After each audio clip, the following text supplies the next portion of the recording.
Let me see. I think we are live. Hi, my name is Tyree Simon. Hi, I'm Elijah Jones. This is MMA Renegade episode 29. We're going to review UFC Fight Night 178 or UFC Vegas 11. Elijah, how you doing? It is. I'm doing good, Tyrese. I'm doing Doing good. good. I Okay. am applying to grad school at the moment. We're doing those kind of things. It's Yeah. definitely getting cold. Mm-hmm. Last night I was out till like 2 in the morning, obviously up to no good. But Yes, you are. it's getting cold. I'm inside with a fleece on.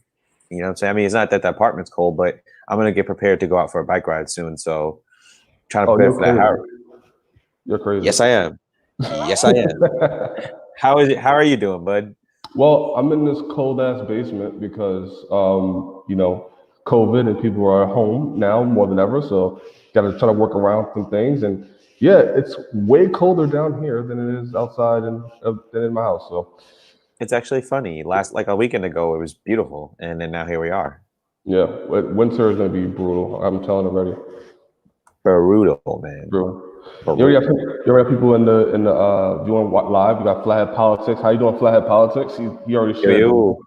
shared the link on the on Twitter, and he's letting people know about the show. And if people Flathead, watch, we appreciate you. Oh, sorry. Flathead, we no, appreciate you watching. And again, feel free to share us. We've had you on the show before. You're most definitely. definitely we're glad to have you as a fan. And please chime in at all times. We know you're a man who dabbles in the as they say, the mixed martial arts world. Exactly. And for people, the viewers watching, please subscribe. Click that notification, let you know when we're going to go live. You never know when we may do some extra content, especially when I have some free time now. And tell us what you think of the show. Yeah, yeah. So, Flat Politics, can you jump in for a few minutes? You know what? Yeah, Flat Politics, give me your. Let me see something. I think I got your thing in here. Hold on. Of course, brother. See, even see when you watch the show and you view the show and you talk, you chat with us, you get part of the show as well. Listen. It can't be me and Tyrese only talking about MMA. There's much more fans in the world. Yeah, we're fans of the people. We're fans of the people. We love to interact and be with our and talk MMA with our viewers Yes, we do. as well. And now, since we get this free time, I want to also say congratulations to friend of the show Keith Lee, Bellator Woo-hoo. bantamweight, for the birth of his baby girl. Baby girl, I believe her name is Carter, right? Yes, yes, Carter. Congrats to Keith Lee for one, a great win on Bellator, and two, actually one, starting your family, and congratulations to you and your wife on a healthy absolutely. baby girl, and number two, the win at Bellator, Yeah. So which we reviewed in our last episode. If you fans want to go ahead and go check that out.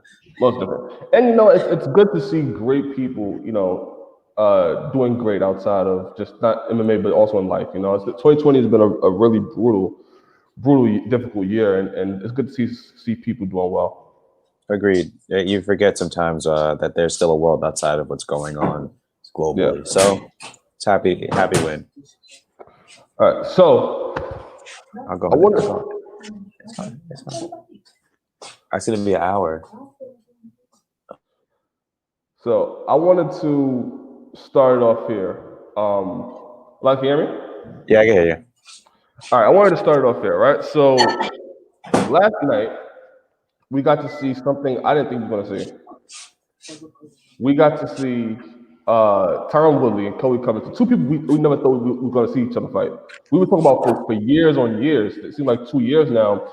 We were talking about whether we're going to see Colby Covington versus Tyron Woodley. And I even early in the summer we thought we were going to see Colby Covington versus Tyron Woodley, and I thought, it's not going to happen. You can't come together to terms for whatever reason. And we finally got it. So I want to start by saying congratulations to both Tyron Woodley and Colby Covington to be able to get this fight going and able to sit down and to negotiate, get the contract out of the way, and actually fight. So I want to Agreed. start by saying congratulations first. So golf clap to them. Mm-hmm. Obviously, Colby Covington beat Tyron Woodley by TKO 5th round. But I want to start. I want to start here. I want to get the bat out of the way. All right. So I am going to play a clip from Colby Covington. You want to say the same thing before I start? For me? Yes. Nah, let's jump right into it, baby boy. All right, so this is Colby Covington after the win. Here we go. Let me start off by saying you've been doing a tremendous job lately. You've been working so hard tonight, so let me take this off your hands for a minute. Ladies and gentlemen, the silent majority is ready to make some noise. If you thought that was a beating, wait till November 3rd when Donald Trump gets his hands on Sleepy Joe. That's going to be a landslide. And I want to... The cringe. The cringe. The cringe.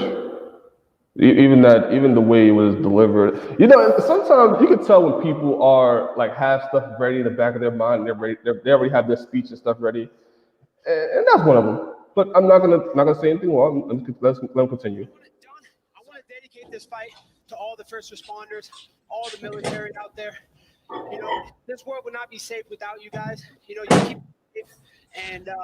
You know, not these woke athletes, man. I'm sick of these woke athletes and these spineless cowards like LeBron James. And speaking of spineless cowards, Marty Fake Newsman, Street Judas, we got unfinished business. There's nowhere to run and there's nowhere to hide. I'm coming for you. You're next. All right, Colby Covington with a leg. All right, that's clip one. We got Vlad Politics. Vlad, how you doing, man? Hey, pretty good. Can you guys hear me? Yeah, man. How you doing, Flathead? I'm doing good, Elijah. Good. Sorry. Good. That's fine. Vlad, we're playing some. Hey, pretty good. Hey. We're playing some of the clips from Colby Covington yesterday. I'm sorry? I said we're playing some of the clips from Colby Covington yesterday. The post-fight interview he had went on a rant about Donald Trump winning on November 3rd in a landslide victory for POTUS. And then he went on to say he's tired of all the fake, the woke athletes such as LeBron James. And it just, I gotta be honest with you, Flathead Politics, this brother's tired. I mean, good God. Yeah. Good God. He just doesn't get it. Colby? Doesn't. Yeah, Colby doesn't get it. That was he is very tone deaf, I think, in my opinion, with everything going on. Yeah, that was I don't know. You know, if there's ever a read the room situation, it's like, bro, like that was like, are you kidding me? Really? I don't know, man. I don't know. He's definitely pandering towards the right, and you know, he's playing that role. What do you call that when you have the guy that plays the role of the one that nobody likes? Oh, the WWE term. The heel. The heel, yeah. He's definitely playing that role really good. And it just the whole fight, it just fit in perfectly with the narrative right now, the whole black versus white. I've seen some tweets where they kind of compared it to BLM versus MAGA, that fight. What it's good for, you know. It's interesting. That because it's funny because but leading up to the fight, he barely said anything. Correct. Yeah, I feel like there's barely any press, there's barely any clips of him saying anything. And then after the fight, he went on this whole, I mean, rightfully so, he's probably fueled up from beating Tyron Woodley. That's fair, but like this is what you like, come on, man. Like I don't know. I have another clip. I want you guys to hear, right? Ready? I'm gonna play it right now. Give me a second. This is Colby Covington and Kamaru Usman after the post. Oh, I heard that. That was funny. All right, that was wild. Yep, here we go.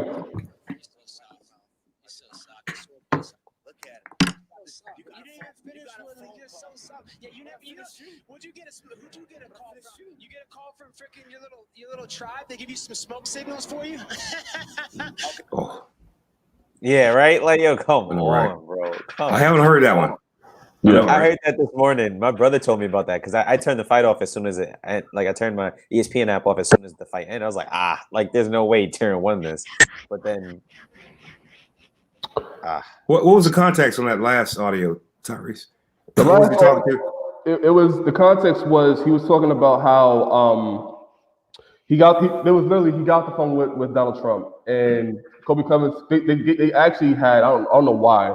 I get why, but I don't understand why they would do that, depending on how much they hate each other. Kamaru Usman and Colby Covington are going back and forth with each other. Colby Covington is excited about being talked to the president, which Kamaru Usman says you got a little something in your mouth for talking with the president. Like he's kissing his ass. And Kobe Covington responded, "Who would you talk to? You talk to people. You talk to your tribe, your little tribe. That smoke signals. That is exactly the concept." Your head drops. Yo. Wow, Yo. bro.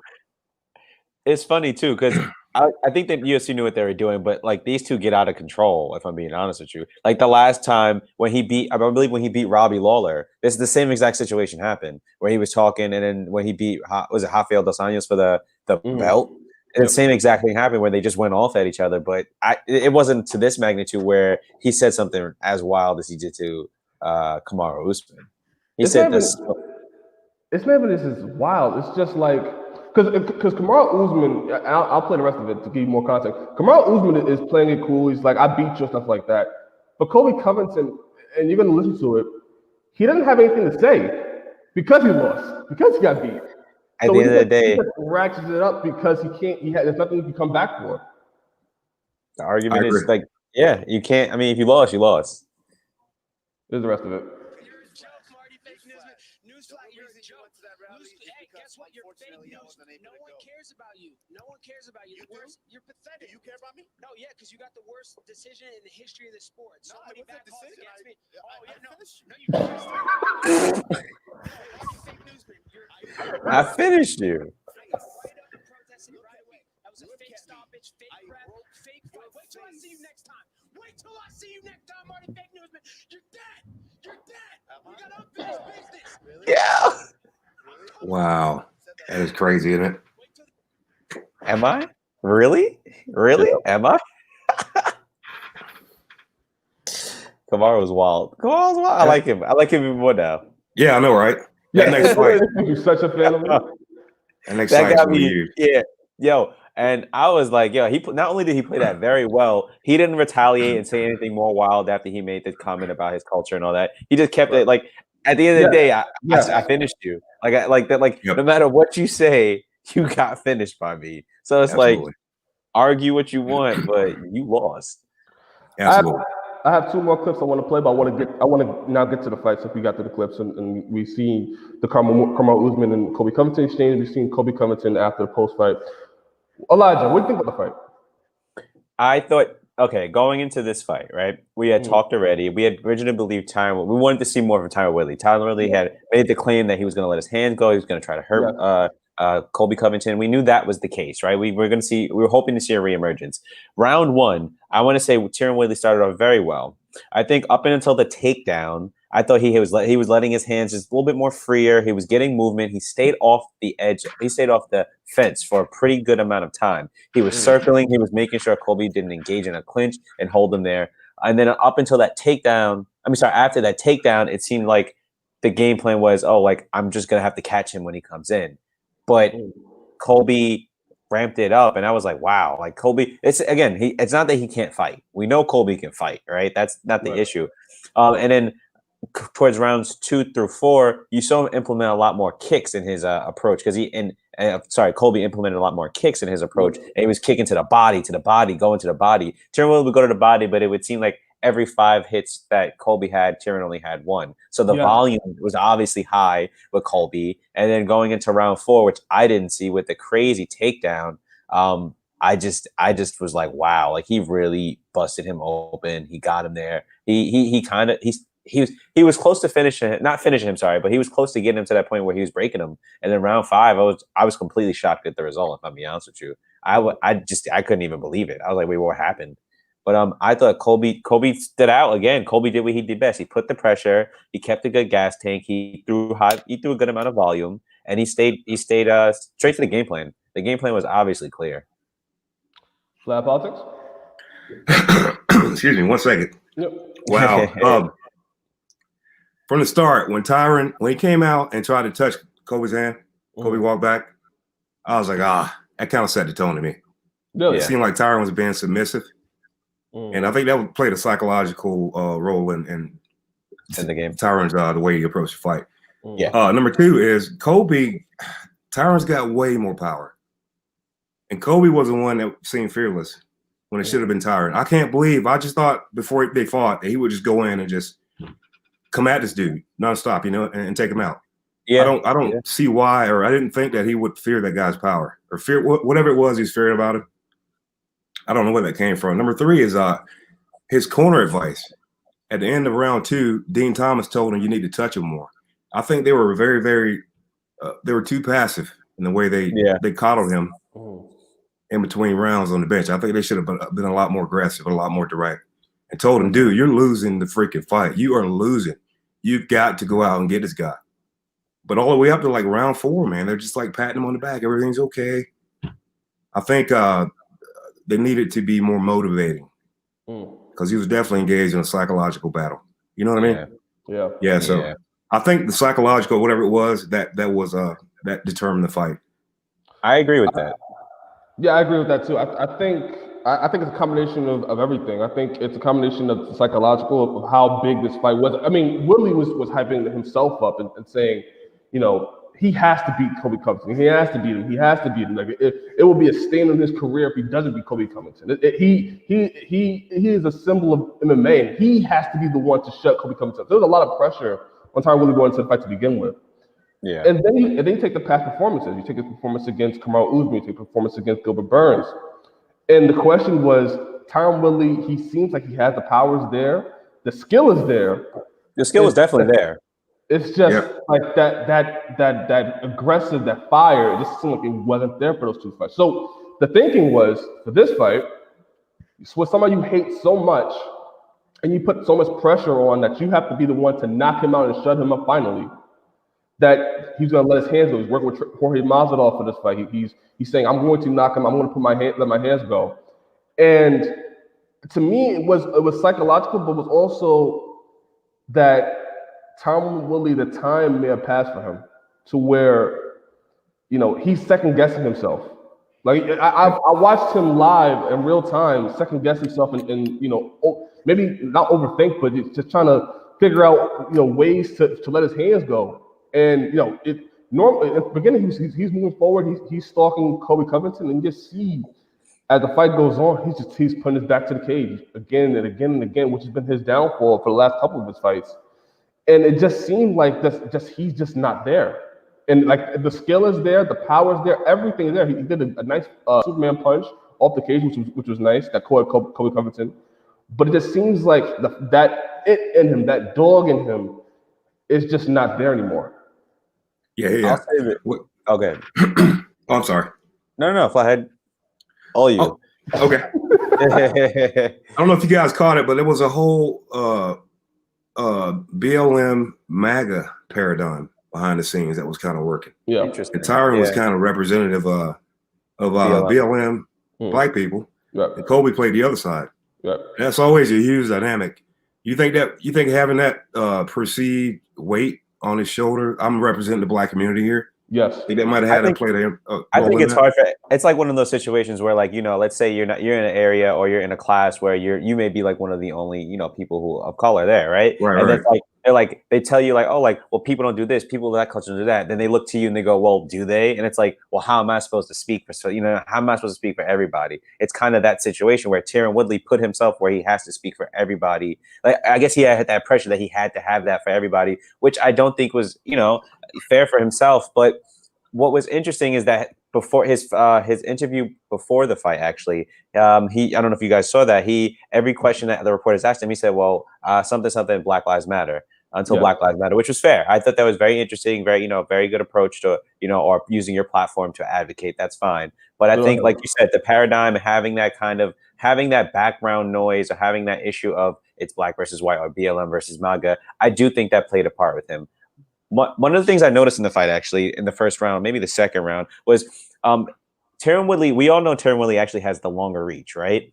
Mm-hmm. Tyron Woodley, he pushed forward and threw the same exact strike he threw against Robbie Lawler, that rock Robbie Lawler. He stood in and leaned at kind of haymaker move, and it hit Colby. And I was like, oh wow, we're getting him back. And then after that, immediately he gets his back to the fence and stopped. So the psychological game, honestly, I think Tyron Woodley as a fighter is phenomenal, right? When we look at his career and just things that he's done, he ushered out that era of Robbie Lawler, or that Wild Wild West of when GSP vacated the belt. But I agree with Tyrese. I think his time of being that top star may be slowly closing.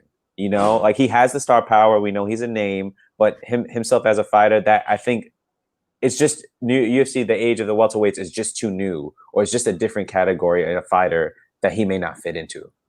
If you get what I'm trying to say. So you think his physical prowess is declined? I think he looks to be in good shape. I think it's cardio. Physically he's there, but again, the mental aspect of the game is just as important as the physical. Physical, he's a specimen, right? Like the guy's built at 5'9". He's built and probably wide as a Mack truck, probably, if you really want to call it. But in terms of the fight game and just seeing, like Tyrese said, he's second guess. It seems like he's second guessing a lot of things, or it's like he's just. I don't think it was the issue of figuring Colby out. Because I think you know what Colby's going to do to you. He's going to come forward. He's going to throw a lot of volume. He's going to throw some wild shit too. But I think Tyron Woodley was like, no, that's not going to be it. That's not going to be it. That's not a good moment. I think that having that pressure on himself stops him from moving forward and being able to do what he's done best all these years. You know, Chael Sonnen. I caught a clip of his. He was analysis of the bad guy. Yeah, his analysis of Colby Covington and Tyron Woodley, and he was talking about how Tyron Woodley is going to go train with Jorge Masvidal. He's going to really lit that fire and he's going to be let his hands go. And he said something interesting that got me. He said that I'm worried about that, and I'm paraphrasing. But he's worried about that because like Tyron Woodley, you're still one of the best in the world. Like the last couple of fights, your losses went to the judges. Like you still have it, you still got it. And for you to say, I have to relit that fire, I have to let my hands go, I have to work with Jorge Masvidal to get me right, that's troublesome. And so I took that in the back of my mind going into this fight. And then I told you, the first round is going to tell us everything. And in that first round, we see Tyron Woodley, he's going forward and stuff, he's going forward. And then he just starts second guessing. And then he just started getting to that trap in his mind where it's, should I go? Should I not? Should I go? And then Colby comes just racking up points, just throwing volume. And you just see it over and over. And it's the same thing with Burns, same thing with Kamaru Usman, where he just seems to be fading. And he's not fading because of his physical, it's just the mental aspect of it. He just seems like he's just not there. And Dana White put up the point of maybe it's time for him to retire. And honestly, I think the conversation should be had. I do agree. I think over the time, it seems like he's surviving, right? It just seems like in the cage, he's reacting, he's there, but he's like, when someone's like react pop, right? Like there's like, you can tell when someone has that kind of like, well, I know they're throwing the right hand, so if I'm right hand counter, but it's like he's reacting and then it kind of just stops there. Oh, Lego Papa TV. That's Levy, my coworker. He says Woodley is really good, but he's in 1 in a million fighter. Either he will lose or he will knock you out. It seems to be that's where it's at now, right? I think Woodley's at the point where it's like if he doesn't catch you with a counter that's impressive, it doesn't seem to be going his way anymore. Which is kind of get it. What do you say, Fahad? I'm sorry. No, go ahead. I cut you off, Sorry about it. No, I think he has more skills. He has more skills than that. He has significantly more skills than that. He's a good Tyron Woodley is a beast, bro. He is a beast. Yes. If he gets his mental straight now, bro, ain't nobody in that division can touch him. He's a beast, bro. I don't know what it is, man. When I saw him when Colby had him on the ground, cutting his face up with the elbows. I don't know if you saw that side shot. You saw his face. He was defeated, bro. When I saw that, I was like, it's over, bro. But the balloon has been deflated. That guillotine, even in the 5th round, I want to say I'll just tell you the technique here. He had him and he pulled guard, had the guillotine, and Colby was trying to shake his right leg loose, and Tyron had his leg hooked from the bottom. After a long driven out fight, like most people probably would have given up that position and let him go into side control easily. But Tyron Woodley fought for that and had it for a little bit until he eventually Colby went out. And like that alone lets me know that he still has the technique and experience to be a top level contender in this division. There's not a lot of guys who can do what Colby did, to Tyron Woodley. There's not a lot of guys in that division who could do that. And again, we go back to this is way back when me and Tyrese were watching back in the day when we really got hooked, was when he fought Carlos Condit. I'm a Carlos Condit fan, do or die. And Tyrese was like, Tyron Woodley's got him. I was like, Tyrese, I don't know yet. And he finished him with leg kicks. And from that moment, I was like, wow, Tyron Woodley he's that guy. Like that's it. And this is the Wild Wild West division when George St. Pierre dipped. So everyone was like, I need the belt. I need the belt. Johnny Hendrick was coming up. And so for Tyron Woodley to be that guy, to finish the guy who was the interim champ, I was like, wow. From then on, I knew. And I you're right. If the mental part can be gotten before his time is up, because remember, he's also closer to 40 now. Yeah. Right. He's an, let's look at the facts. He's an older fighter. He's 38 or 39 maybe, turning this year. He realistically he can't fight forever. Correct. And that's the bigger thing. Correct. Go back the point you made before. Did you see the video, the Instagram video that Tyron put out earlier today? No, I didn't. Let me I'll go right now and look at it. He's in a vehicle, doesn't have a shirt on, just kind of apologizing. It's the same old song and dance as far as the apology, the way he addresses fans is very passive apology, you know what I mean? Yeah. Yeah, I think part of it is the fact that, he put so much pressure on himself to live up to the expectation of being that guy that was on a run and that controlled the division. Oh, I see it. That now he's just, he's overthinking a little bit. And I honestly, he's 30, he's about to be 39 soon. Getting close to that age where, you got to have that conversation. What are we fighting for? What are we fighting for at this point? Like, that's a big question. It's like the climb to get back to a title fight is gonna be difficult. You still have the skills and stuff there, but like mentally, you're also doing other things outside of MMA. You're also doing, you also have the show on TMZ. You also have movies you're doing. You have a family to take care of. Like there's other things that he has going on for him that he could be doing besides fighting. And I just think, we gotta have the conversation of what's the point? If your mind is not there going into the fight, and you're just trying to survive, like you said, Elijah. What is the point at this point? And you hate to see it, right? Because again, we could all agree we're all fans of Tyron Woodley. We could all agree. Like, there's no way, you love to see a black athlete. You love to see a strong, Like, he's just a great fighter. That's just it. But again, like, I don't like to give Dana his credit, but Dana said, like, you might want to have these conversations. These are important conversations to have now because you can't continue to fight like that and take damage. That's the other thing that I'm worried about too, because that fourth round where he was busted open. He's been busted open in his last two fights now too. So it's like that you're just accumulating head damage at this point. You know what I mean? This could heal, but like you get cracked in the head, it's like, yo, come on. And to Colby's credit, I will say the improvement in the game that I saw was against the clinch and off the break. We saw those inside elbows.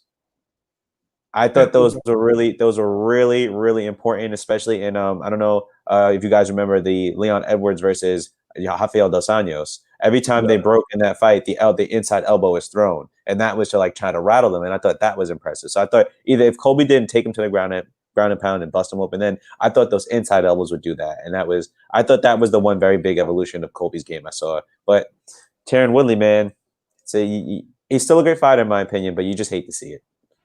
Yeah, I know, bro. I was like, man, what? You ever seen the Ray Lewis motivational videos that are out? Yep.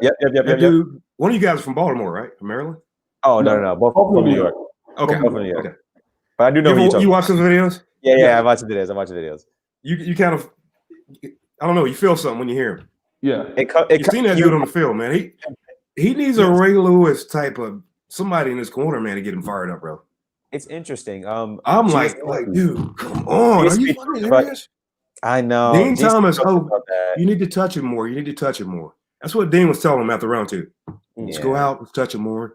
Let's move. I'm like, dude, come on, man. You gotta increase the intensity or something, man. It's actually interesting because I was out last night.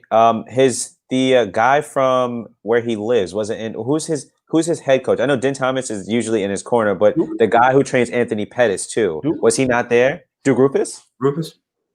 Yeah. Was Rufus there? He was there? Rufus wasn't vocal last night? Somebody mentioned Rufus needing a haircut. That's how I know he was there. That's probably true. But Duke Rufus wasn't saying anything at all? I'm not sure. I saw Dean Thomas. Just kind of patting him, I don't know. I think the talk, I think it got to that level towards like the later rounds. Mm-hmm. Round 5 is when they picked it up, I think. Like the round 4, round 5, I thought I heard more vocalization, but I thought overall, I think it wasn't really the coaching. I thought it was more just Tyron, and even his technique. It's just like the timing wasn't there. Like the timing of when he was trying to counter and stuff like that wasn't there. He would throw shots, but he would throw one, and he would go back to the cage. Throw one, go back to the cage. Throw to the bottom. Like he was able. He like the skill set and the timing was there. The coaching, I thought, I don't know what you can say to somebody who isn't mentally there at all. Like if he's not there mentally going into the fight, then you could give him all the instructions in the world and tell him, hey, you gotta put your hands together, stuff like that.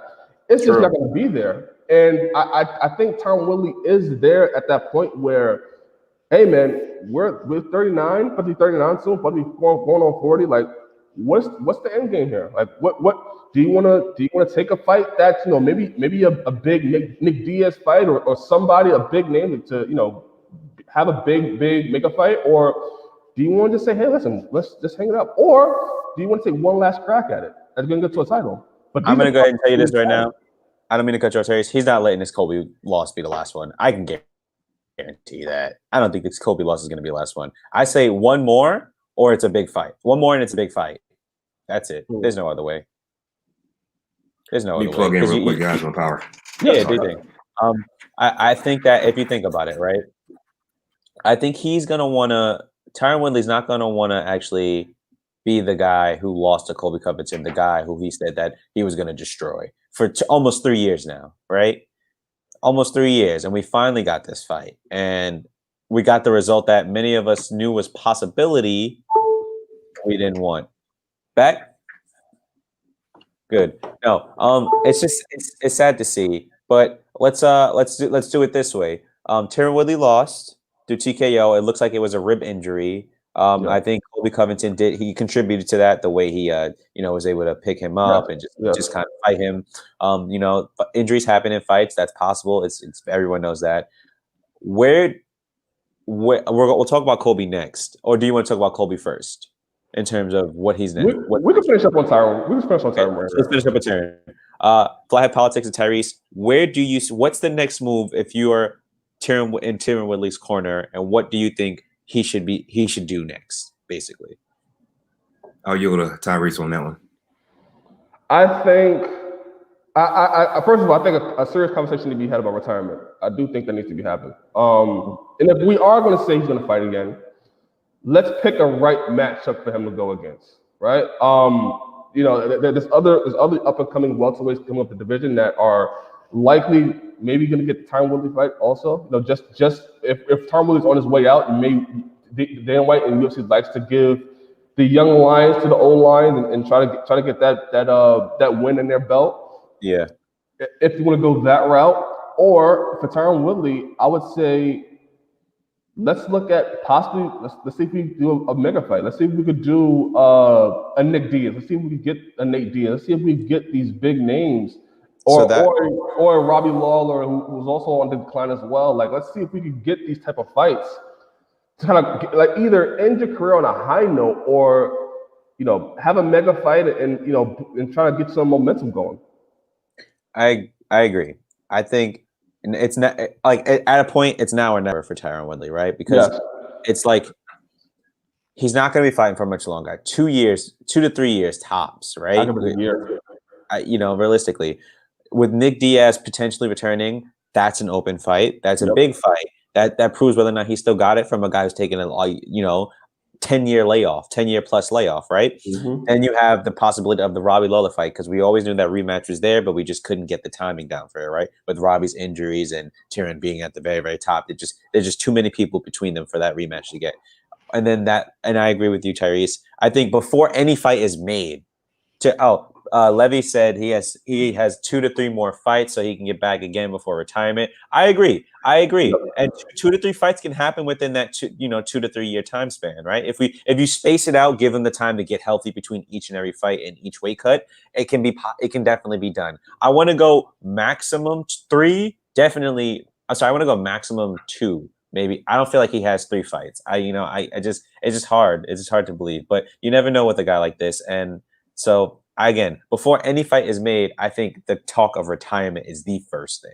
Yep. I agree. I think that talk has to happen before we take any more fights. Because now I think Tyron Woodley's not only he was an amazing champ, but he can be a valuable asset, a very valuable asset. 100%, yeah.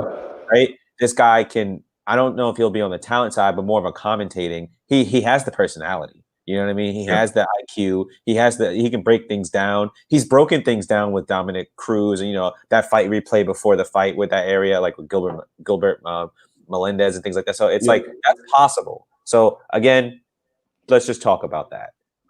So I guess from my standpoint, I can't imagine the psychological trauma that guy must be experiencing. I think if I were him, I would be afraid to come out of my house for a month because you lost in front of the whole world. Number one. Number two, you were to some representative of the black community, BLM. Yeah. And you got beat by this Trump guy, MAGA guy, Colby. Yeah. So all that psychological weight would be, I would not come out of my house for a freaking month. But yet, at the same time, I saw Tyron put that Instagram video out earlier today, and he seems to be okay. It didn't seem to have fazed him. I think that's the champ mentality. You got to accept the loss. I said I think that's the champ mentality. But you're right. I agree with that. Him putting out the video, it kind of gives you like. Yeah. I think he's okay. Like I said, I'd go hide in my basement for 2 months. Wouldn't come outside. You know what I mean? Fair. Just being embarrassed. Sorry to cut you off, but I agree with you though. I do agree with you.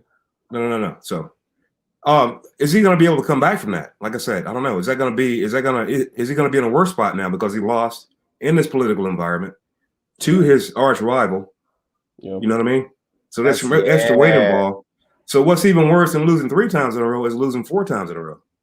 So, is he going to think about that? Am I going to come back out and do the same thing all over again? Yeah. Right. So from that standpoint, I think he should probably think about doing something else. And I don't know what that something else is going to be. But like you said, he's got a lot of options as far as commentating. Yeah. I think he's doing some music, movie, entertainment type stuff. I think he's marketable. He's marketable. But like I said, if he go back to what I said about Ray Lewis could make me go in and fight. You know what I mean? Yeah. No, Brock Lesnar. He could talk me into it.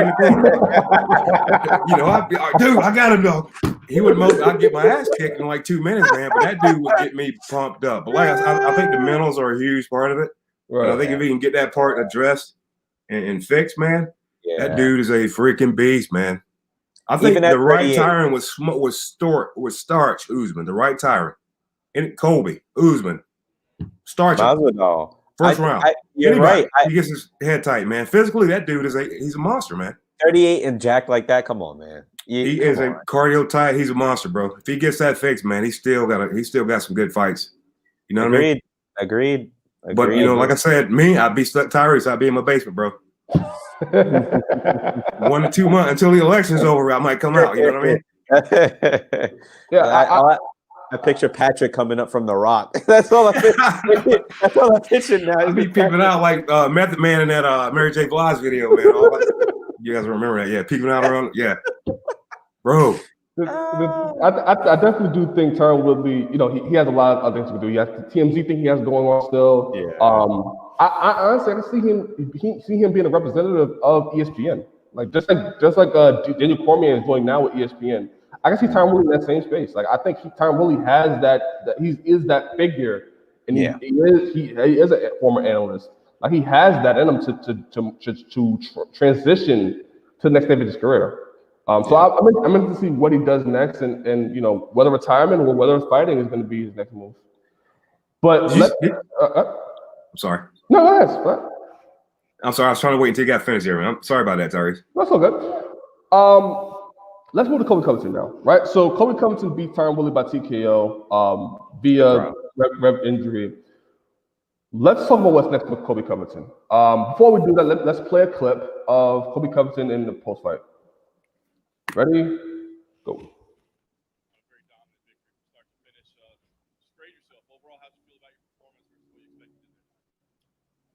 Pretty good, but I'm my own toughest critic. I know I can do better, but it's still better than everybody else in this division. No one's finished him like that.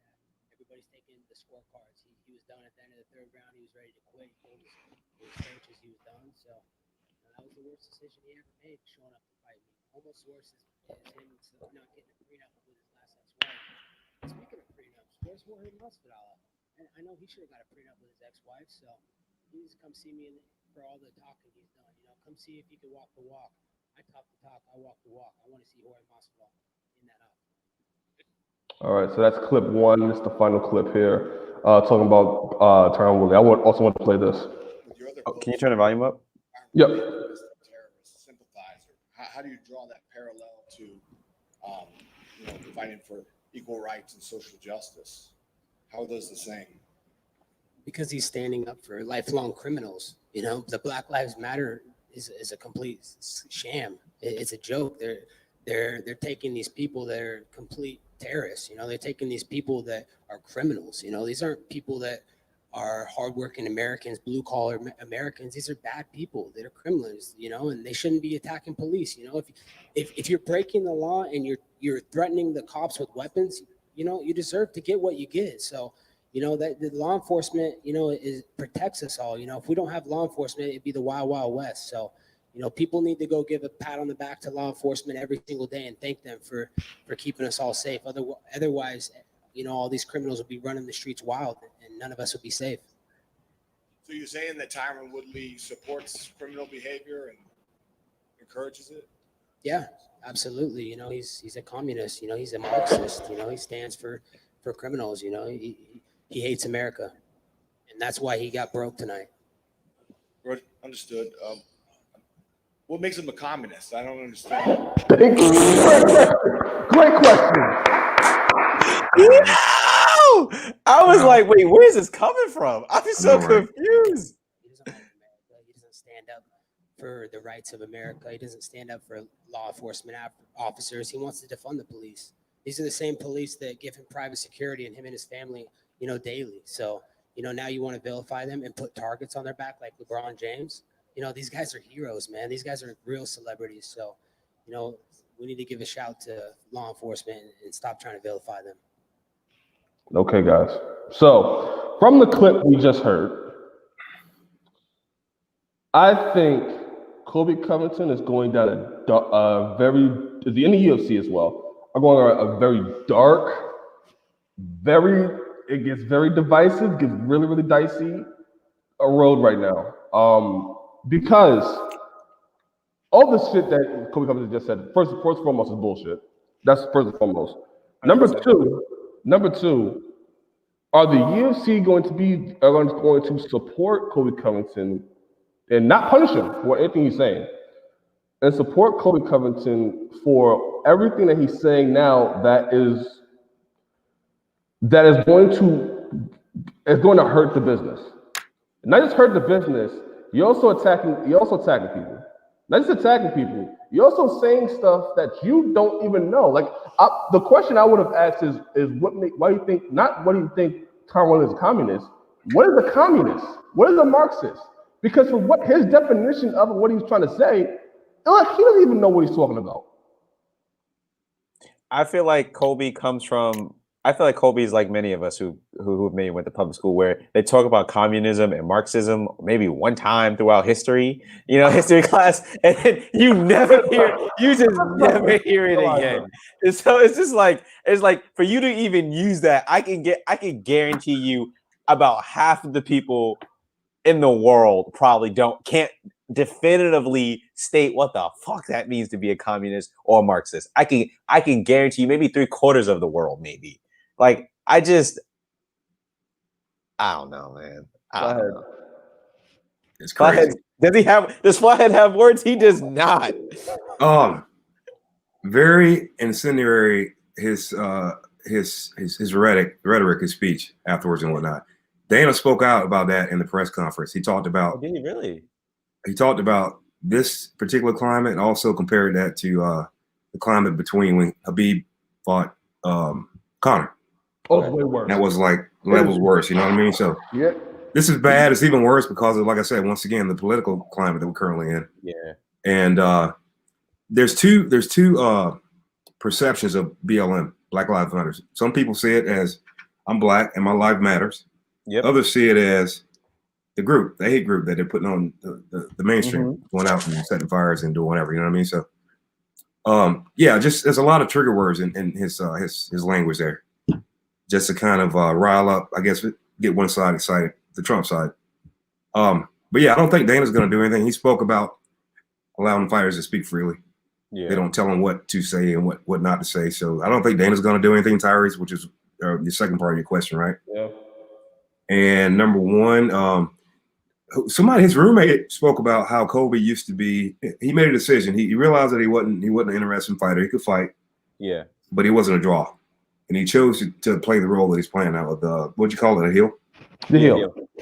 So yeah, I think he's putting on an act. He's doing it well, and all the stuff he's saying is getting one side fired up, and it's kind of also fueling the political debate right now. The stuff he's saying, and Trump called him. I can't believe a sitting president would call a UFC fighter during the press conference. That's pretty big. I can't believe he did that.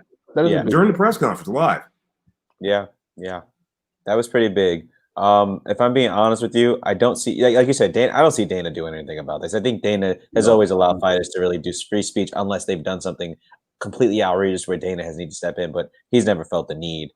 I do think, though, with this being said, there's going to be a point where Colby Covington is going to cross a line, and the minute that Colby Covington does and negatively impacts UFC in a grand scale, once he loses from that point that he crosses and says something, I don't think he's going to be marketed the same. I don't think he's going to have the same backing by UFC. And I think that he's eventually going to be dropped. Regardless of his fighting technique and all that, I think eventually he's going to be dropped. They're going to use him now, and he's great. And the only thing holding him right now, if I'm being honest with you, is the fact that he can fight. That's the only, and that's what, and at the end of the day, that's what the job is. So that's the only reason why he's tolerated, is that motherfucker, he can fight. That's just it. He can fight, bro. Absolutely. He can fight. That's it. He gets the job done. So how many MAGAs support that dude, you think? Oh, come on. You know how many he probably brought to you? You know how many watch UFC in general? And then you know how many people he brought into it? That's my point. Think about it next time he fights. Trump called him again. Called him this time live. Last time he went to the White House and all that. Yeah. Called him this time live on air. And Colby is, I think he'll probably be doing some speaking for him at some rallies and whatnot. So those two are kind of tied in hand in hand. I didn't think about that. He's kind of slyly using the race card, the little term he's tossing out, and then he's also targeting a black man, Usman, and a Hispanic. If you are a racist on Trump's side, you're definitely going to watch one of those two fights, wanting your guy to win. So I think there's a whole lot of heads on this thing. I think there's a lot more. There's a lot more people involved. You might be right, Fahad Podgy. There might be a lot more people involved in this than there really. You know what I mean? Like, there's a lot more. Yeah, the next fight is going to be huge. Whatever that next fight is going to be huge. All these MAGAs are going to watch it. Pay for it. That's the thing. They're going to pay for it because Colby's never going back to a non-pay-per-view fight. That's a guarantee. Colby's main event. Colby is main event status. I don't know about that. He's main event status. He is not as big of a draw as what the UFC was looking at originally. You don't think so? No. Look at the last review he was a part of, the UFC 245. Yeah, that pay-per-view was nowhere close to what a Jorge Masvidal or a DC Stipe or like he's nowhere. He's not a draw. Like the thing, the narrative that he is a draw because he's controversial is not true. He's not a draw. He just speaks loud. He just speaks very, very loud, and it just gets caught up. Now the issue will be, and this is why I say the UFC is going to step in. Is advertisers going to step in and look at this like, hey, this guy is talking to another black man and telling him is your tribe going to reach out to you? He's going to go smoke signal.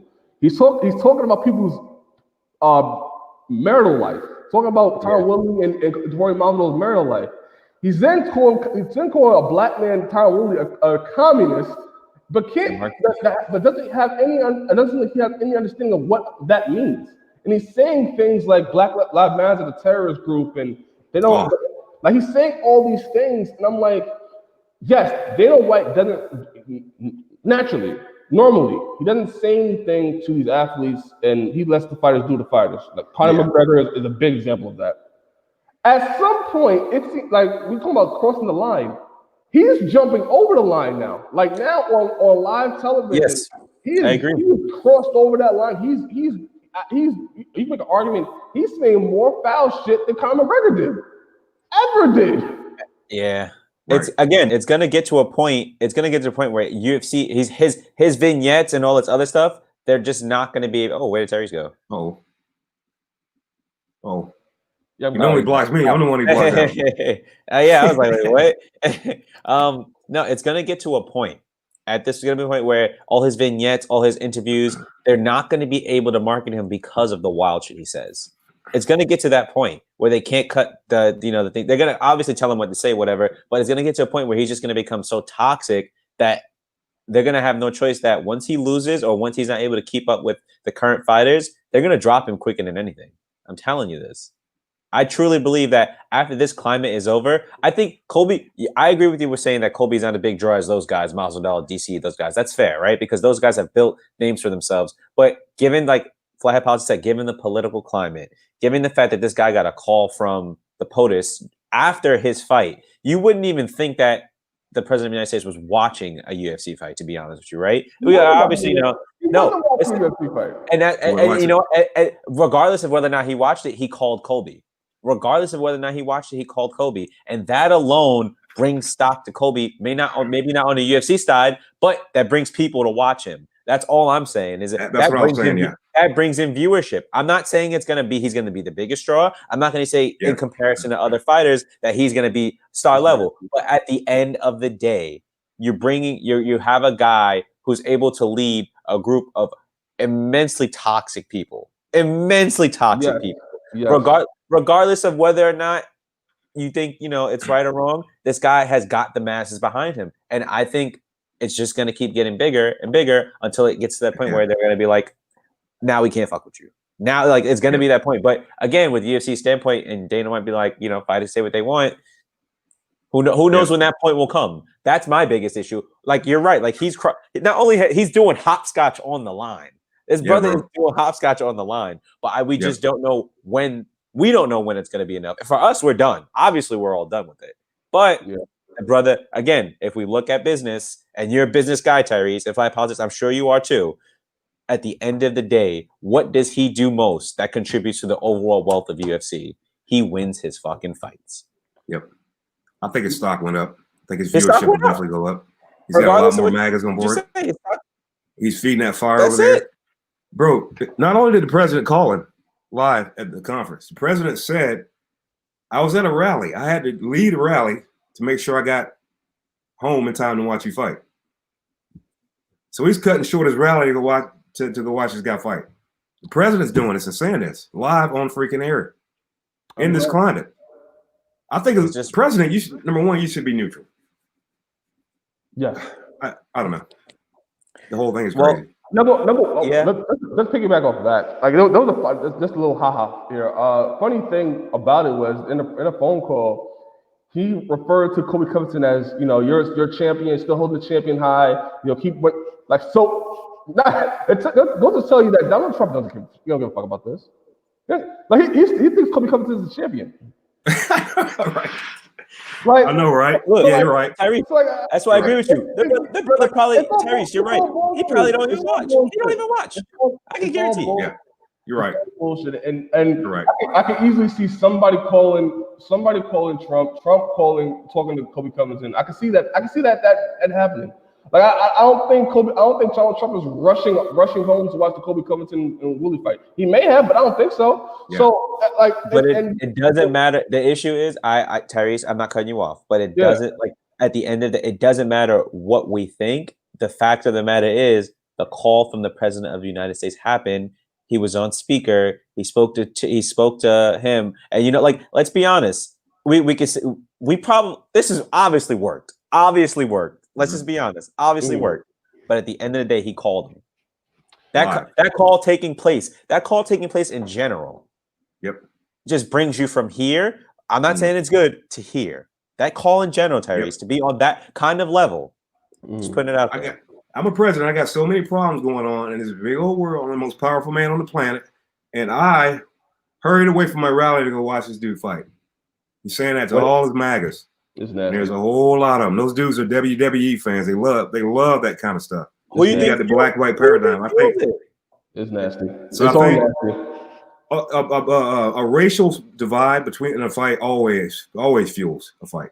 You got, like I said, him always. talking crap about Usman and him talking crap about what's his name? Masvidal. Masvidal, the borders, Masvidal, Hispanic. You know what I mean?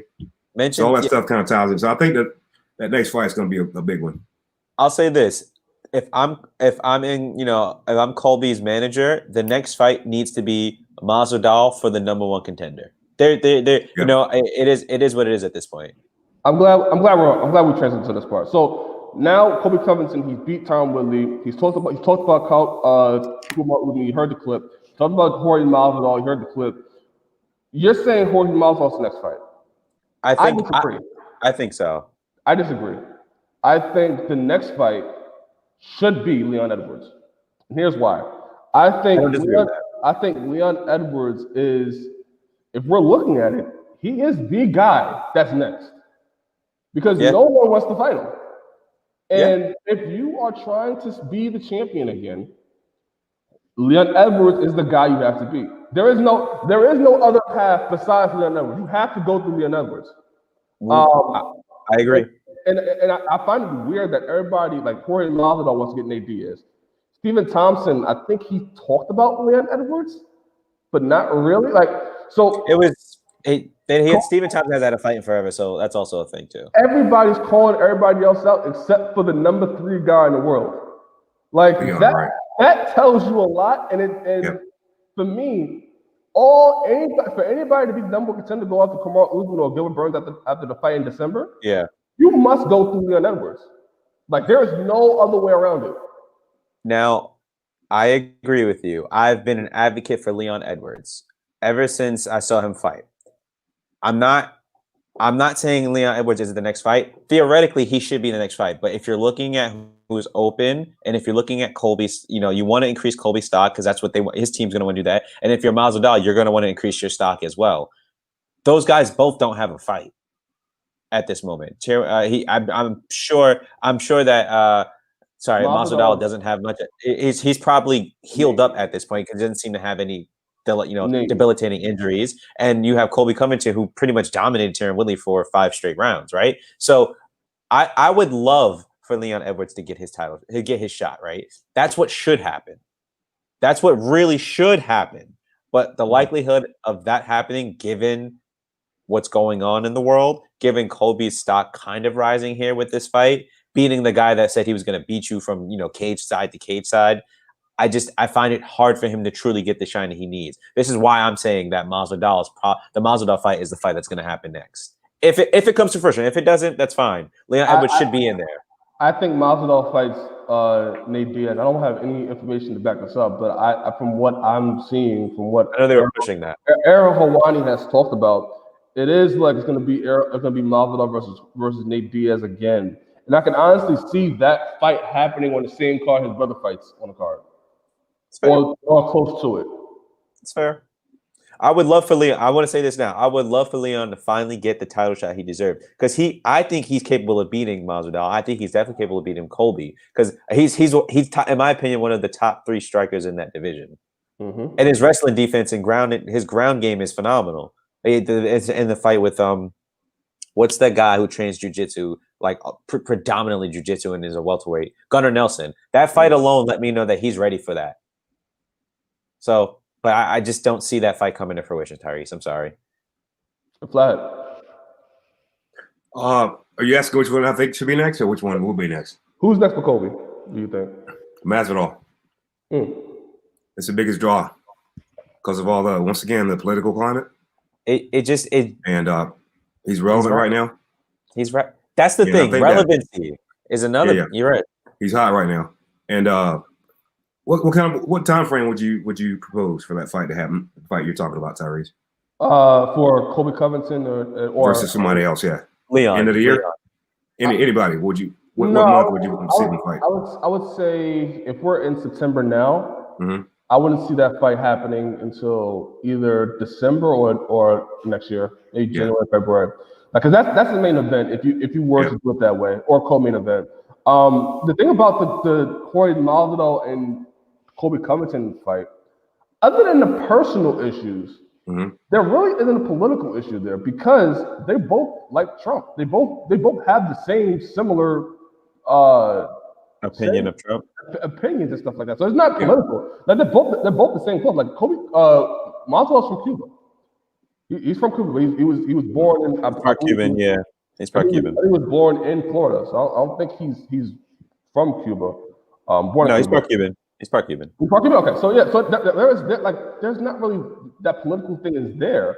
Other than a personal thing, which again maybe, but like that to me, I mean, you can do Masvidal versus Kobe Covington, but I think the bigger draw would be a Conor McGregor, Jorge Masvidal, or a Jorge Masvidal or a Nate Diaz, or a Jorge Masvidal, Nick Diaz. Like to me, Kobe Covington. If you're telling Jorge Masvidal, hey, we're gonna go fight Kobe Covington, who likes to wrestle, stuff like that, and you know you two combined can be a draw, but like him himself is not a draw. Okay, or can I go get Conor McGregor? Can I go get Nate Diaz? Can I go get Nick Diaz and get a big payday? I think Jorge Masvidal go the other direction and go Nick Diaz, or Conor McGregor, because I think those options are much more incentive. Appealing. Yeah. Okay. That's fair. That's fair.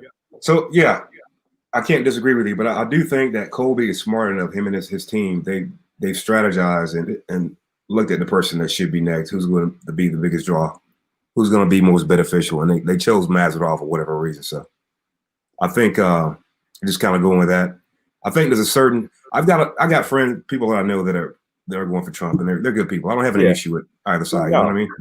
But I think there's a perception. There's a certain proponent of MAGAs that don't like Hispanic or anybody that looks Hispanic, or you know what I mean. Right.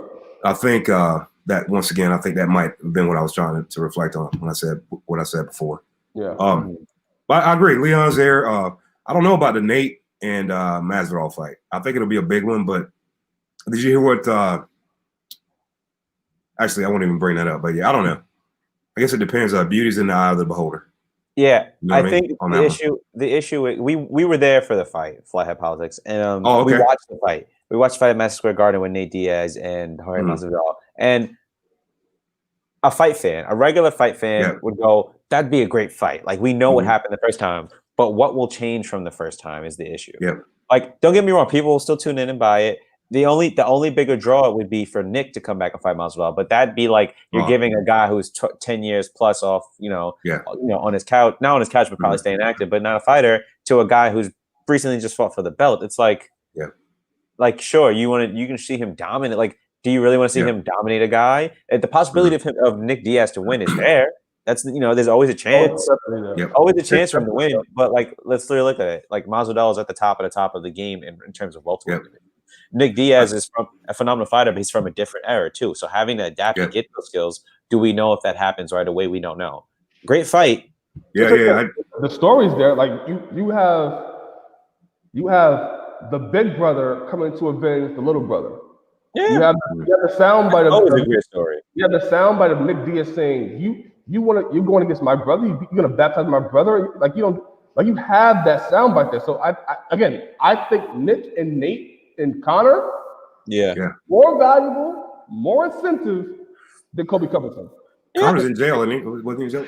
Conor got in trouble. Conor's been in trouble a little bit. No, Conor's been in jail. So the day after that fight, I wanted to see the rematch. I wanted it real bad. I'm talking Masvidal and Nate. Nate. Yeah. Now, Dana talks about it all the time. You got to strike when the iron's hot. You know, something's hot today, and it might not be hot 6 months from now. Like the guy that beat Tyron, you know what I mean? Yeah. So going back anyway, when the next day after the fight, I wanted to see that damn fight, bro. Let's go, let's get it. Now it's kind of like, things have kind of changed. So I don't know. Once again, beauty's in the eye of the beholder. And are you interested in the fight without any without being nudged along, or is the fight built for you? Does your interest in a fight depend on the amount of media they put into it to make it look interesting? Any fight. It could go both ways. It could go the media and the promotion is a big part of it, but also the stylistic matchup. And like the matchup goes before the promotion, because the promotion is going to enhance the style of the matchup. You know what I'm saying? Right. So, but I honestly think, you know, Nate Diaz and Jorge Masvidal, they're both big names that they can do it back. Like even though like the people that are diehards may like, oh, we've seen it before and everything like that. Like the people that are casuals, Nate Diaz, Jordan, they're going to jump on it regardless of the fact. It's just because who they are. Nick Diaz, same thing. Nick Diaz is it's the big brother of Nate Diaz. He's coming back from off the couch or whatever. Like Conor McGregor, they're already looking for something early in the year from Dana White. Dana White's already talking about looking for something early in the year. So Conor McGregor is in shape right now. So I do think something's come from there. Like there's so many other big fights for Jorge Masvidal that I don't see him going straight to Colby Covington. I think Colby Covington wants that because he hears behind the scenes that Jorge Masvidal looking for a big fight again. And that's what the Colby Covington's looking for. But no, I don't think Jorge Masvidal is going to Colby Covington. I think Colby Covington is either Leon Edwards or the loser of Kamaru Usman and Gilbert Burns. Gilbert Burns. Yeah. Yep, that's the guy I was thinking of. Don't ask me about this, all right? Don't ask me about that, bro. I gotta ask you one thing. I gotta ask you. That's gonna be insane. Do you not think? Oh man, I told you. You seen my comment I put on your video, man. I already got anxiety, bro. I gotta give me some heart pressure pills or something. Man. I don't even think I can watch it, guys. Oh, I'm tuning in. I don't want to sidetrack you, but I'm gonna have to jump off in a second. But man, that's it. Look, that's it. That's the fight of the year. That's the fight of the year. I hope. We're doing a show. Which hopefully we'll see the live show afterwards, after the fight. But we're definitely gonna cover that show next week or this week. You gonna cover it? Okay. Yes. Yeah, definitely cover it. We haven't posted on the YouTube channel before the week's over. Yeah. Okay. But going back to good. I'm gonna get ready to jump off, guys, if you don't mind. No, most definitely. Thank you so much for letting me come on, man. You guys are awesome. Seriously, man. Your analytics are top shelf, man. Seriously, you guys did a tremendous job. Tremendous job. I do feel like a casual, man. And your guy watching kept calling me the casual. I just put that in. That's not my channel, man. Dude's like, the casual's right. Oh, come on, bro. But I'll come back and check out the rest of it. But once again, thanks a whole lot, man. Keep up the good work, guys. Thank you, sir. Can we talk about that next time, though? We are definitely going to talk about it. You guys are going to do something before the fight on this? I'm free Friday. Tyrese calls the shots. I just joined. That's it. Friday, we're going to look at it at 12 o'clock, at 11 o'clock in the Eastern. Okay. If you can, send me an email or something if you guys got a time or something like that, man. So I can make sure I check it out, all right? Most definitely. Hey, thanks a lot. Notification as well. YouTube notification. I told you I didn't even get a notification for this video. I had to go to your channel. Oh. I put it in the comment on the video. Interesting. Yeah, wasn't in my feed. I had to go to your channel to see what time your guys are streaming today. I'll check it though to see what's going on there. We're gonna see about that. All right. All right, guys. Thanks again. Have a good day. Thanks, guys. You too, man. Yep. Well, thank you, Flathead Politics. I just want to say we love talking about MMA. That's really it. That's all it started from. So Tyrese, again, but we're not ending the show right now, but thank you for having us and thank you for for bringing Flathead Politics on for this Sunday. It's been a pretty good talk. You know, I love interacting with people. Again, we are fans. I cover the sport. You know, you watch the sport, and we just are fans of watching MMA. And you know, sidebar here. You know, we have 29 subscribers. I want to get to 50 by the end of the year. I want to get to there. But you know, I'm so thankful for the people that subscribe to the channel and the people that show support and love to us. It really does mean a lot. It does. It really does. Thank you guys. Thank you for everybody subscribing. Thank you for everybody that watches the show. And thank you for all your support. All right, man. We're an hour and 9 minutes in. Let's wrap this up. Let's go through the card real quick. Khamzat Chimaev beats Gerald Meerschaert by knockout. That's pretty good. Good job. He's the real. I know. You're good at this. That was good. He's the real deal. I'm not sure about giving him Damian Maia because after you give him Damian Maia, he's off to the races. Like there's no slowing him down anymore. So yeah, that's a different level of competition. I will agree with you with that. You cannot if you lose to a guy like Maia, it doesn't necessarily it doesn't necessarily hurt him, right? Because he's still young and he can still fight. If he wins and then loses, then it's like now you're in death row. Yeah. Now you're in death row. These are killers. If you beat Maya and then you're in the rankings, well, where's Maya? Maya's. I have UFC rankings right here, actually. Oh, UFC. Maya's ranked number 7. Yep. If which I think is maybe possible, if he can beat Maya, you are in the top 10 of the welterweight rankings, which is one of the deepest divisions in the UFC. There's no turning back. Like if like we're talking about how do you kill a prospect? This is how you can kill a prospect. If you feed him too early, maybe see how he is. Maybe see a couple more fights before you put him into the rankings. But if he beats Maya and then is in the rankings, he can't go anywhere else. I'll say this. You're right. There's no turning back. At that point, you will have had to. Not only does your game need to evolve, your mentality, your thinking. There's a different playing field when it comes to being in the top 10 of a division, especially with the talent pool as diverse as the welterweight division. Because you have guys who are strikers. You have guys who I want to say this: the guys from 10 and on all have great striking. They all have decent grappling, and they all have really good jiu-jitsu. And you haven't really seen anything much from him yet. Besides that, one, he's very dominant. He has good grappling. He has power in his hands. Power. Like to put him in that position, it's like you got to see more. You got to see more of his game plan. Like, so if you put him, if he beats Maya, let's say he beats Maya, he's now in the top 10. Do you think he could beat Stephen Thompson? It's hard. Do you think he could a guy who's as equally as tall and as lanky as him? Vicente Luque, Neil Magny, Jeff Neal. Like the list could go on and on and on. The people that's not even ranked that are still going to be climbing up there. Like these are that is definitely a bad move. I think to give him Damian Maia off rip. I think you need to see him fight maybe 1 or 2 more before you put him to that level. Yeah, he definitely has the confidence. He has the confidence, but again, Tyrese, the biggest point is if you wanted to kill a prospect, this is the cheat code to doing that. This is the actual playbook to killing a prospect, and we've seen this happen before. We've seen this happen. We're not saying this because we're like we know everything on MMA. We've just seen this recipe. This recipe alone can kill your stars because losing to top 10 guys early in your career is a lot more damaging than losing later. It's a lot more damaging in terms of psych alone. And the damage.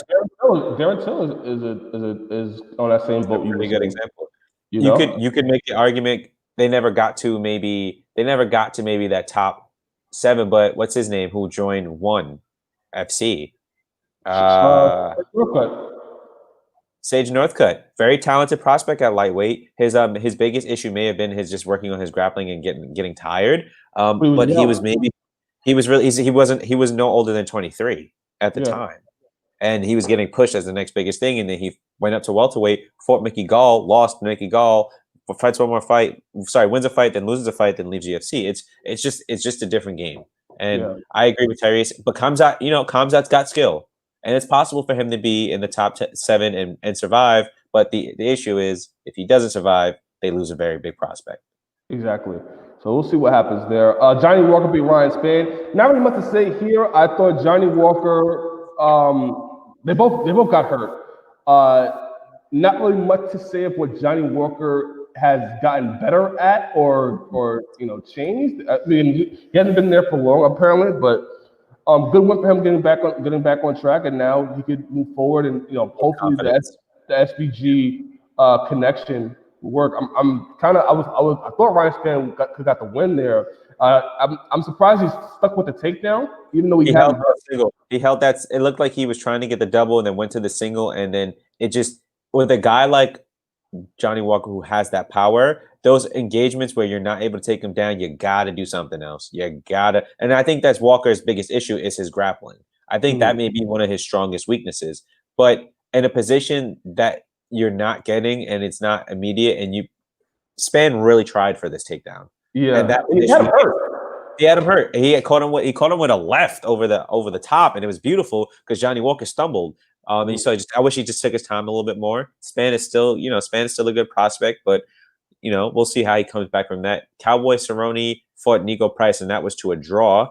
I don't Nico know. Price won.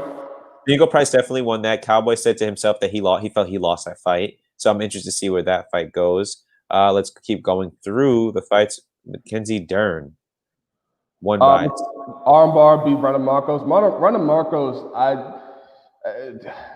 it's hard. It's not necessarily she can't go on a straight streak where she could kind of. Yes, she has tools, she has talent, but yeah, it's just hard to see her moving forward. I mean, Mackenzie Dern, their grappling is great. Going back to Donald Cerrone a little bit, he's another person that's gonna have the conversation of possible retirement. Yep. Yeah. Kevin Holland beat Darren Stewart by split decision. Good win for him. I kind of want Kevin Holland to take a step back a little bit and pick his fights a little bit better. Now instead of just taking every other fight that comes your way, now you have a bit of a name to yourself. Now you're a guy that brings entertainment factor.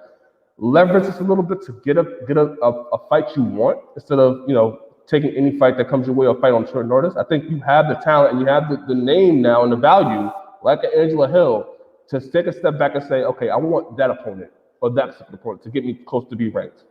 Yeah. And other fights on the card. Damian Jackson had a great guillotine win over Massar. Very late submission win in the third round, which was impressive. He was pretty much getting dominated, I think, for the most part by Massar Bektik, and he was able to pull out a guillotine. So good for him. Jessica Rose Clark beats Sarah Alpar. I'm happy about that. I'm a big fan. Jessica Rose Clark pretty much put a beating on Sarah Alpar. Ryan Acosta, good head kick win over Jordan Newsom. Mm-hmm. And Tyson Nam, a flyweight who seems to have some momentum going. Who's a flyweight? They fought bantamweight. He's a bantamweight. 135. Yeah, he's a 135er. Oh, let me see. Is he 135? Wait. It says last night they fought at bantamweight. He's a 125er. He's listed as a 125er on his. He's listed as a 125er on UFC's website, but it looks like last night he fought at bantamweight, which is interesting because as a bantamweight, I thought as a flyweight he had a little bit of power, but at bantamweight he's looking unstoppable in terms of his. I remember him losing to Carl France before. So that's what made me think flyweight. Yeah, but either way, good performance by him. He's shown great power. He was patient, looking for a shot, and he had a good win. So good win. If he stays at bantamweight, good for him. But flyweight still needs some contenders. So hopefully he makes a decision. Maybe go back to flyweight and take that talent there, and probably get close to being a title challenger. Yeah. But that's pretty much UFC Fight Night 178. I thought it was a good show. I would give my rating right now. I would give it a solid A. I think I'm going to go with Tyrese on an A. I think it definitely delivered in terms of talent. I think it delivered in terms of fight matchups. These are very good matchups in my opinion. And I think overall there's a lot of questions that are answered in a way, and there's a lot of questions that need to be proposed in a way, such as the retirement talk for some people, but also solidifying that there's some people who should be fighting for belts or should be considered for top prospects in their division. So I agree. Yes, so I thought it was a good show. We're an hour and 20 minutes in. Yep. So we're gonna wrap this up. I want to thank everybody for watching the show. I want to thank Vlad Politics for coming on. I want to thank Lego Papa for commenting on our show. If you're watching this on VOD, please subscribe, leave a comment, tell us what you think of the show, and we will be back this Friday at 12 o'clock to discuss our predictions for UFC Fight Night. I mean UFC 249. 46. Oh wait, no, 246. I don't know anymore. But if you're out of Adesanya versus 253. 253. I said 253. I said 253. Oh my God. 253 to discuss Israel Adesanya versus Paulo Costa and John Blachowicz versus Dominic Reyes. Yes, sir. We're going to, and during that show, we will tell you if we're going to do a live show or we're going to do a show next Sunday at 11 o'clock. Tune in. We'll keep you waiting. Thank you guys for watching the show. We appreciate you. Signing off, my name is Tyree Simon. Ledger Jones. This has been UFC Fight Night 178, episode 29. 29. Bye.